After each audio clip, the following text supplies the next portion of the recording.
Hi, I'm Dr. Anthony Mitchell. I'm a practicing optometrist here in the state of North Carolina, and today we're going to talk about something that sounds like a tongue twister, but it's actually more common than what you think. Pterygium. It's a funny looking word, but honestly, it's just really pronounced as pterygium. But more specifically, we're going to talk about, can sunglasses actually really help prevent it, or is it just something that eye doctors just use to sell you lenses?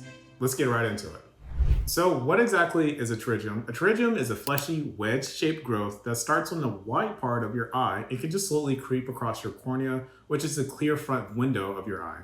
This is sometimes called the surfer's eye because it's extremely common in people who spend a lot of time outside, especially near water, wind, sand, or sun. At first, it might seem harmless, but here's what it can actually lead to. Common things are redness and irritation, a chronic or gritty eye feeling, a visible bump on your eye that looks very pink and fleshy like, distorted vision if it grows far enough into your cornea. This causes astigmatism, and in severe cases, you'll need to have surgery to have it removed. And yes, it can come back even after you have it removed. Now, this isn't something that you just watch, it's something that you can actually prevent, or at least you can try to slow it down. This is actually where sunglasses come into play. The number one risk factor for a pterygium is chronic UV exposure. That means if your eyes are regularly exposed to the sun without proper protection, your odds of developing this condition go way up. And it's not just bright days at the beach, even light reflecting off pavement, windshield glare, yard work, and daily commutes can all add up over time.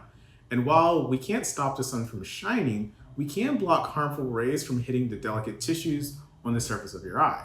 This is where quality sunglasses actually matter, and the right kind of sunglasses for prevention if you want sunglasses that actually protect your eyes. Here's what you should look for.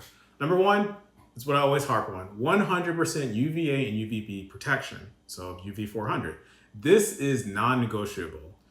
The second thing you need is a wraparound or larger lenses to protect the white part of your eyes from where this pterygium starts. And then three, you need a backside anti-reflective coating. This prevents UV rays from bouncing off of the inside of your eyes into your eye. And three, you just need to consistently wear them, especially in windy, dry, and sunny environments. If you're the type of person that works outside a lot and do roofing and construction, stuff like that, this is something you need to do all the time if you want to prevent this pterygium from just growing over time. And there's a bonus, you can get polarized lenses as well. They don't block UV. They can reduce the glare and keep you more comfortable, which then means you're more likely to actually just wear your sunglasses. Think of it like this. Dark tinted lenses without UV protection are worse than nothing.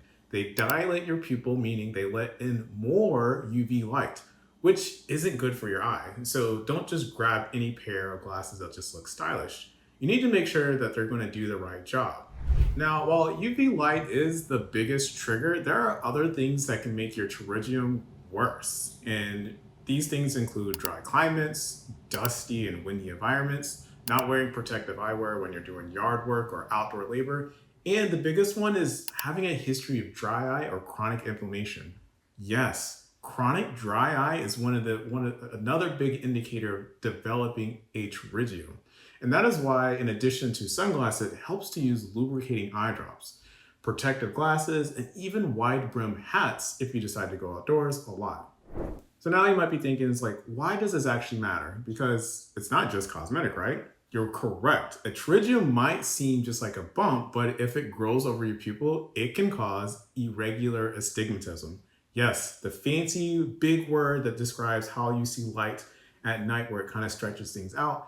Also, it can lead to a permanent vision distortion. Cosmetically, it's just usually considered ugly. It's like pink flash on your eye. That can't be good. Discomfort that won't go away with drops or glasses. And as we said earlier, with surgery, it may even just come back. So yeah, wouldn't it just be great to just never need to get surgery or never even run into an issue of developing more astigmatism?